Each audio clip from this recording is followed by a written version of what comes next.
moving us out of that work, which means that it will only be 2 people, and they will have thousands of urgent life and death cases that we could have addressed quickly and saved a life. And that's what I'm being taken away from working on.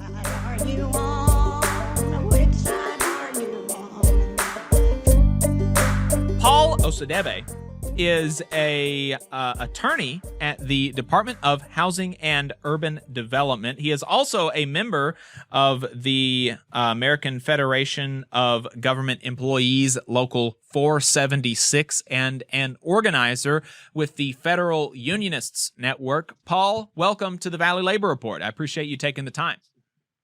It's a pleasure to be here. Paul, you have been making the news. You had you were in the New York Times. I don't think it was quite a profile of you, but it was a profile of some of the whistleblower complaints that you have been a part of pulling together and alleging. And so, being covered in the New York Times, I appreciate you coming back and talking to little old the Valley Labor Report, repeat guest on the program, and we appreciate that.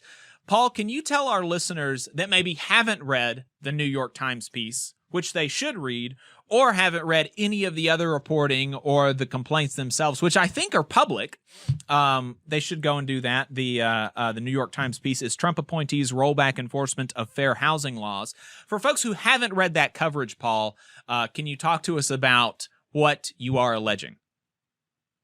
Sure. So I work in the Office of Fair Housing, which is the legal office that actually protects people's rights when it comes to housing, making sure that everyone has access to the housing that they want, that's safe, that's where they want it to be, and that they don't get restricted from that based on their race or a disability or having kids. And the complaint is about the fact that the Trump administration is shredding every avenue for us to do that work and every avenue for those rights to actually be protected for free through public service and public work that's devoted entirely to that. So when it comes to investigations, there's a lot of restrictions on the types of cases that we can actually investigate and our resources for investigating them. And a unique thing about the Fair Housing Act and HUD is that we are legally required to investigate every single complaint that we get. And when we find that there is a reason to think that somebody discriminated, we are legally required to bring that case. That's what I do. And that's what we're being stopped from doing through attempting to kick us out of our jobs, essentially, to reassign us away from doing that work that benefits the American people and creates a fair society, to defending work that defends the agency and doesn't really help anyone except for the agency itself and people that may want to allow discrimination or to just to have the agency not be accountable for doing what it's supposed to do. That's taken a lot of different forms, from the reassignments to withdrawing settlements, like settlements that plaintiffs and defendants agreed to years ago. A political appointee will go in and say, I don't like that number, or I don't like this type of claim, so we're just going to cancel this whole thing. We're seeing restrictions on our ability to actually make settlements in the first place. That's something we're also legally required to do.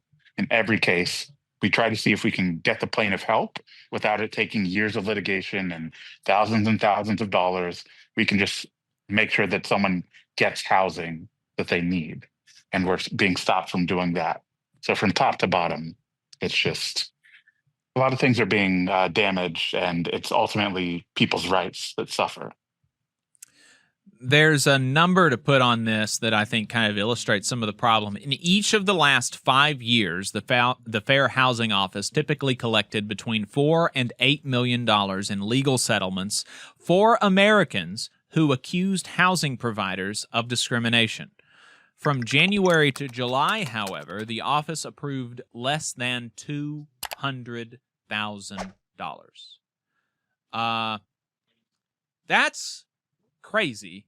And maybe it's good news. Maybe that just means, does that mean that the housing providers, when Trump got in, there was a lot of housing discrimination prior to Trump, but Trump got in, and so they were like, we're not going to do that anymore. Is that what's going on, Paul? Yeah, all evidence is pointing in that direction. Unfortunately, no, I don't think that's what's happening. In fact, we're seeing people get bolder and bolder because they know that there's not the watchdog that's supposed to be there. So landlords, developers, Mm. states, we regulate states as well. There's not going to be a private company or an AI bot that regulates the state of Texas when they deny you disaster recovery because there's too many Black people or Hispanic people in your neighborhood. Um, the amount of discrimination has not gone down. And we know that because we track every complaint that we get, and it's been increasing for years. And those are thousands of cases that we are supposed to respond to that we are not being allowed to respond to. And that in itself violates the law and hurts people because there's often cases where it's cut and dry. I mean, someone is being horribly discriminated against. It could be a disabled veteran who came back from fighting a war. They're injured. They use a wheelchair to get in and out of their property, and they found one affordable housing unit in their hometown that they can finally afford to live in, but they can't get in the door because that property was not built accessibly, or they won't grant a reasonable accommodation to just build a ramp. That's all. Mm. $100, get some supplies, build a ramp. We can come in and say, landlord, what are you doing? Build the ramp. If you don't, the government is going to do something about it. That's exactly what is being stopped. And that's something that doesn't take litigation. That's just us talking to them, but we can't do that anymore. So that person is just left stuck. And there was another number in here that said that soon there will be only 6 lawyers at HUD's Fair Housing Office. Is that where you're at? Down from 22, which that seems too Yes. low to me. But you're at the Fair Housing Office, right? Yes, we were already understaffed. It was already not really credible for only 22 people to regulate the entire country, all 50 states, every Yeah. landlord, every bank, every What do you mean, developer. Paul? What is 22 divided by, or what is 330 million divided by 22? You don't think that you can guarantee fair housing for 1.5 million people yourself, Paul? No, I don't think I can. Maybe I'm a lazy deep state Democrat. Maybe someone in the private sector is more efficient than me, but I don't really think that that's possible. And then when you cut it to 6, that's just completely impossible. Right. Just the Violence Against Women Act cases, which is a team that I'm on. I recently got put on that team because so many people were fired or chased out of government service that the team was decimated, and the team of investigators that we support was also decimated. So it's just us.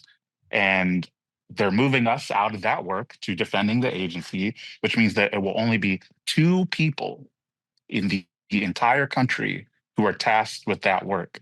And they will have hundreds and hundreds, thousands of urgent cases, life and death cases. Like my abuser is trying to kick down my door. It's not safe for me to be here. I need to be moved somewhere else. That's something that we could have addressed quickly and potentially saved a life or prevented someone from just fleeing their unit and being homeless. That's what I work on, and that's what I'm being taken away from working on. That's the reality that we're facing. Hey, 5 seconds, just wanted to say that this is only possible because of our donors. If you want to see more of this, then consider donating yourself at tvlr.fm/donate. I don't know how much personal interaction you have with the political appointees who are doing this, but I think the press secretary or somebody is quoted as saying these are like patently false allegations, which is just like, it's just just numbers, for the number of charges of discrimination issued by HUD's Fair Housing Office since Trump took office, down from an average of 35 a year, which that, even 35, just like, the numbers, as we always talk about with these government agencies, the numbers are already way too low. The idea that there's only 45 instances of discrimination in the country a year is kind of ridiculous. It's not sort of a credible thing to believe. So Lovett says, it was patently false to suggest the department was looking to blunt enforcement of the Fair Housing Act. The Office of Fair Housing and Equal Opportunity, she said, is using its authority to uphold the law, protect the vulnerable, and ensure meaningful access to housing. Ms. Lovett also said that the new administration had inherited a deeply inefficient case system and accused the Biden administration of allowing cases to languish. What is your response to that? Part of that is true in that the system is inefficient due to a lack of resources, due to a lack of attorneys and a lack of political will to actually vigorously enforce the law. In 2024, the Inspector General, who we filed a report about all of the stuff that's happening right now, they came out with a report saying that staffing in the Office of Fair Housing was a huge reason why cases were taking longer than they are supposed to under law, and investigators didn't have the guidance that they needed. So when that's the problem, adding political interference that makes every case take longer, stopping the ability to resolve cases easily through settlement, and just cutting the staffing, both in the number of investigators and the number of attorneys that can actually do the work, that's not going to help. And they know that. Their accusations that what we're saying is patently false is itself patently false. They know what's happening. And if they don't know, they could talk to us about it, but they don't want to do that. Instead, they want us silent, in fear, and cut out of the process entirely, which is exactly what they're doing. So if they had talked to us, they would know that that 4,100 number doesn't mean anything, but they didn't talk to us. And so that was going to be one of my questions is like, what is the interaction between you and the political appointees? And like, what do they say as they're instituting these new policies that are making it difficult for y'all to do your jobs? Like how are they, do they seem like they realize the effect that this is having, or do they care? Or is this exactly what they want? Or like, but it sounds like you've not had contact with the political appointees. No, we do not interface with them at all. We find out about policies after they like go public, or after someone comes to us asking for help for how to implement something that we didn't even know existed. At best, they will tell our managers to tell us not to do things, and that's the only direction it ever goes. It's always stop doing X, stop doing Y. It's never like go forward and do your job. It's always a restriction. So we do not interact with them at all. I'm not sure how much information they have about what's going on the ground. I can only judge by the results and the direction of what they say, and it's always making it easier to discriminate and harder to police discrimination. That's the only thing I can judge them by. They might have other intentions deep in their hearts, but I'm not aware of those. I can only see what they do. I want to move on to the like impacts or some of the after effects, like potential, concerns about retaliation for you and other people who are speaking up. But before I get to that, is there anything else that you wanted to highlight about the situation itself, about your inability to do your job, or, specific instances of law violations by political appointees in the Trump administration? Anything else that you wanted to make sure that you left our listeners with before we moved on to kind of, the next part of the story? All I can say is that it affects everyone, everywhere, no matter who you are. It affects the way that state governments and nonprofits and all of that actually protect civil rights in the ways that they do. It affects the amount that you'll pay for rent. It affects whether you can get a mortgage in the first place or where that mortgage will be. It affects what properties you'll be able to access and what you're not. And all of that trickles down to education, labor, health, every aspect of your life. And that's why it's so crucial that everyone out there recognizes that it does apply to you, it does matter, and that because of that, and because you're in your local community, you have the potential to influence the people who can actually put a stop to this. The members of Congress regardless of what party they are. If they are on a housing committee or if they're just your representative, you can tell them to call Scott Turner and say, hey, what's going on? I read this report. Are my rights being protected? What are you going to do to make sure that this office is fully staffed and that there's not restrictions on their work and that they are free to actually serve us? That's up to all of us to do. So moving on then to kind of the second part of the story is, concern about political retaliation or retaliation on your job. We've seen people at FEMA and the EPA, for instance, be fired for adding their names to petitions. And this has, I think, in part, gone a little bit further than the petition. So I'm curious if you're concerned about retaliation on the job yourself, or any of the other people who are who've been quoted in any of this reporting. Are y'all concerned that the hammer may be coming down for you?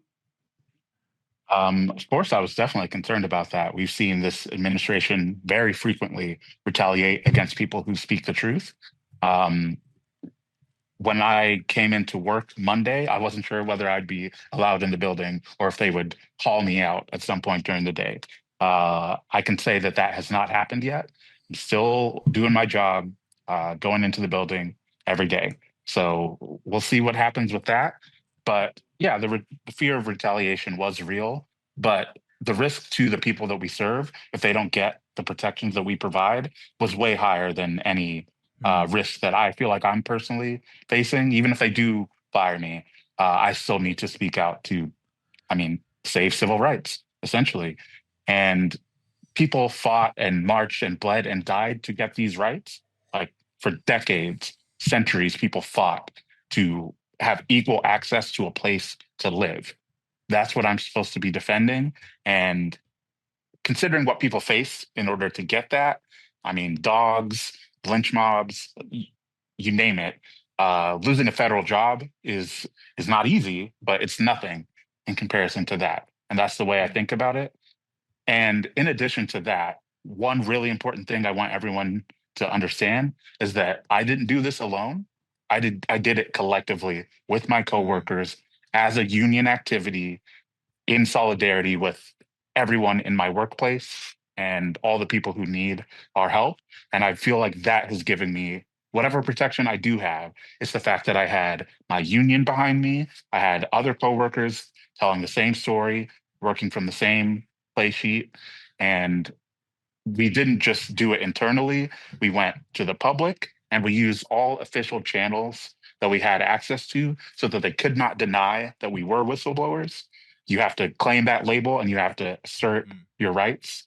But don't do it as a solo activity. Bring your union in and bring all the attention you can, and bring all of your community connections as well. Because as a public servant, you have connections to the people you serve and other groups that care about what you do. You should not move alone. You should bring them in. And that's what we did. All the civil rights groups are on this. They know what's happening, and they are making public statements of support and making it clear that they consider us whistleblowers. And if anything happens to us, they will have a big problem on their hands. I'm glad that you mentioned that this action is not an individual one; it's a collective one, and that really falls in line with the union ethos and particularly how the Federal Unionists Network has been trying to attack some of these problems, and their sort of theory of change, which is demonstrating the value that the government provides to the American people, that the Trump administration wants to take it away, and that the very people who are providing that value to the American people want to continue to do so, and Trump is standing in the way of them in you doing your jobs and trying to get your coworkers on board to push back against the administration, getting civic groups and the community to push back against the administration. And so that's exactly what's going on. Is there anything else that you want to say about the Federal Unionists Network, the Federal Unionist Network's sort of activities and how they're maybe going into another phase of their activity. I know when the administration began, there was a huge sort of upsurge around fun and people joining and people getting active in their unions and in fun and in the fun worker hubs. And now, I think, I don't know if this is officially, like if there's officially a strategic plan somewhere, I'm not in those meetings, but are y'all kind of entering into kind of phase 2 of your plan? Yeah, I mean, as the attacks continue to escalate, as they change form, and as the destruction at various agencies crystallizes, it's become very clear that business as usual, or just not being engaged in any fights in the workplace is not going to work for people. And in that moment, we've seen that the fun approach of deep union organizing, one-to-one organizing, and building power in the workplace that doesn't just benefit the federal workers themselves, but that is always geared towards benefiting the public, protecting the public. When we bargain, we're not just bargaining for ourselves, we're bargaining for the common good, we're bargaining for people's staffing, we're bargaining for accurate science, we're bargaining for the ability to tell the truth and have whistleblower protections like what I have. That's what it's about. And in this moment, we all took an oath when we signed up for these jobs that we were going to protect and defend the Constitution and the American people. And we were going to do that whether the enemy was external or internal. And right now, when we have people attempting to snatch away people's rights, their protections, the services that they rely on, the baseline that makes a fair and safe society, that's something that we need to organize against. So in normal times, you fulfill your oath by just doing your job, keeping your head down, just grinding and making sure that people have what they need. When political appointees attempt to take that away from the people, your oath means you have to organize right now. And that is Fun's message in this moment. The time for being passive or just hoping this is all going to blow over, that's not going to happen. It's time to get ready to connect with your community, connect with your coworkers, and build power to actually stop these attacks and have the power to build something better in the future. So in terms of what Fun is doing now, we're working on building that better future through a policy institute where federal workers themselves, the people who actually do the work, will be determining the future of policy for how to rebuild from the destruction we're seeing now and fix the problems, because it was not perfect before. I'm not here to tell you that government was perfect in October of 2024, because it was not. There were many people left out, many people being hurt, many things could be improved. But it's going to take worker-driven policy to actually make that happen. And before we can even get there, we need a massive defense of our agencies, of public service. And that's what Fun is working on creating right now through training, through getting people plugged into tactics. Whenever someone wins in one place, everyone needs to hear about that and how they did that so that everyone can develop their version of that. That's what Fun is doing right now. Federalunionists.net is the website. Check it out. Learn more about the Federal Unionists Network. Really great organization. And if you're a federal employee, obviously join your union. Figure out which one it is, AFGE, NIFI, IFPTE, NTEU, and then join it, be a part of it, be a part of Fun, and help stand up for the American people. Paul Osadebe, thank you so much for your time. Thanks for having me. You just saw a clip from the Valley Labor Report. We are live every Saturday morning from 9:30 a.m. till 12:30 p.m. And we pride ourselves on keeping all of our content free to everybody so that we can talk to as many working folks as possible. If you support the work that we're doing, you think that it's important, you think that it's good, then consider making a monthly contribution to the project, and you can do that on our website, tvlr.fm.